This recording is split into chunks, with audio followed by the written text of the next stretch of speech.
les épreuves. Jacques 1er, verset 2, nous parle de l'autre manière de souffrir.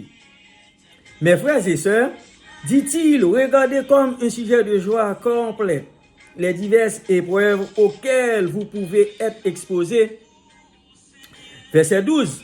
Heureux l'homme qui supporte patiemment la tentation, car après avoir été éprouvé, il recevra la couronne de vie que le Seigneur a promise à ceux qui l'aiment. L'épreuve est différente du châtiment. Malheur à ceux qui n'ont pas part au châtiment, dit la Bible. Si vous faites ce que vous voulez et vous voyez que tout va bien, vous êtes en danger. Car heureux ceux qui, après avoir péché, recevront un coup de foudre de Dieu. Cela vous corrige et vous redresse. Plusieurs pensent qu'il nous envoie les épreuves pour juger nos capacités spirituelles. Mais si nous considérons l'omniscience de Dieu, nous dirons qu'il connaît déjà nos capacités. Il pouvait dire à Satan, parlant de Job, « As-tu remarqué mon serviteur?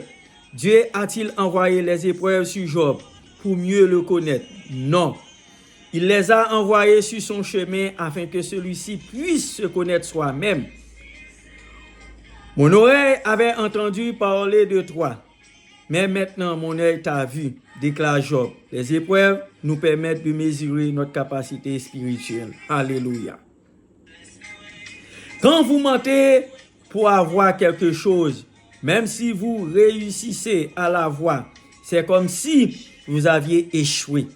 Mais quand vous êtes chrétien, vous ne devez pas mentir. Même si la porte est fermée, Dieu finira par vous l'ouvrir. Quand cette porte est ouverte, vous connaissez alors Dieu dans une nouvelle dimension. Vous avez expérimenté vous-même la puissance de l'Éternel. Ce n'est pas quelque chose qu'on vous a raconté. Quand vous parlez de lui, vous ne dites plus le Dieu d'Abraham, mais plutôt mon Dieu. Celui qui m'a guéri et qui m'a délivré, il est mon Dieu et je le connais personnellement.